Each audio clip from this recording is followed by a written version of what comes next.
Israel approves the release of 26 Palestinian prisoners under the terms of the renewed so-called peace talks with the Palestinian Authority.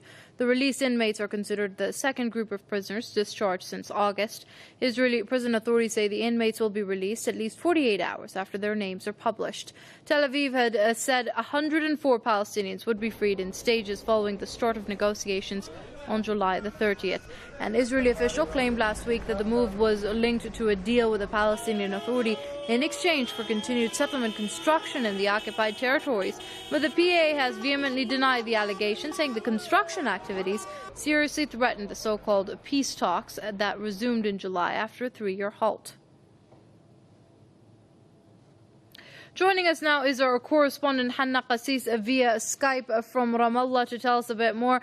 Hanna, tell us a bit more about this release. It is, as we said, part of the 104 Palestinians who would be freed following these negotiations that started on July the 30th. However, we've seen in the past how Israel has released prisoners but rearrested them in the months and weeks that followed. Yes, Israel has a habit of rearresting already freed prisoners. They've done so with the hunger striker Samir Asawi and many other prisoners.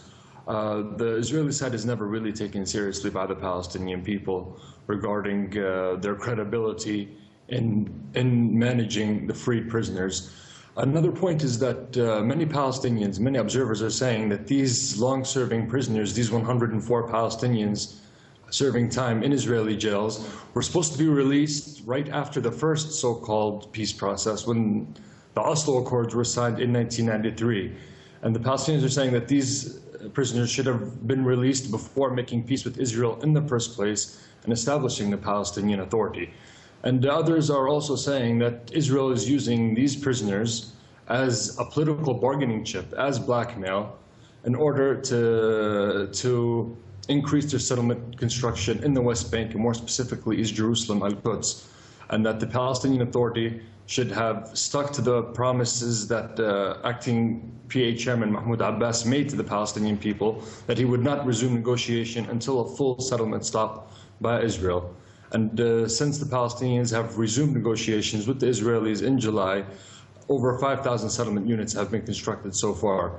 So also many Palestinian observers and critics are saying that, are fearing that these prisoners are being released also at the expense. Prisoners who should have been released 20 years ago are being released right now at the expense of Israeli settlement expansion in the occupied West Bank. Right now, Hannah, also put for us into context what 104 Palestinian prisoners that are being freed actually means.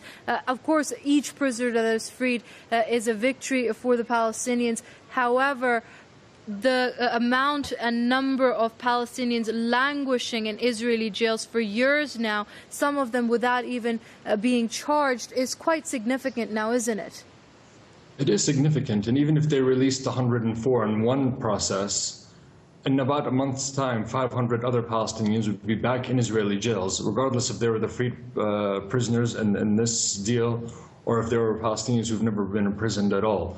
The Israeli prison service is a lucrative business for the Israeli occupation. They get a lot of money for these Palestinian prisoners in their jails, and they're always meant to keep them full, regardless of if there are threats against them or not. And like you stated earlier, there's about 500 Palestinian prisoners right now in Israeli jails that have not been charged for any crime whatsoever. And even the Palestinians who are charged in a military court with an Israeli military personnel as the judge. So their so-called courts also are not very legitimate and are not really accepted by the Palestinian people. And also the human rights situation with regards to these prisoners, the conditions they're kept in. We just had Eid al-Adha being marked by the Muslim world, and Palestinian children were not even allowed to visit their fathers in jails. Yeah, well, the situation for prisoners is very difficult. The visits sometimes are prohibited. Family members cannot visit their relatives, whether there is a holiday or not. A lot of times books are not allowed into the prisons. You have many prisoners in isolated cells in solitary confinement. In addition to the regular raids done by the Israeli prison services against these prisoners, which causes injuries amongst the Palestinian prisoner movement almost on a monthly basis. Okay, our correspondent Hanna Qassis there reporting from Ramallah via Skype. Hanna, thank you for that update there.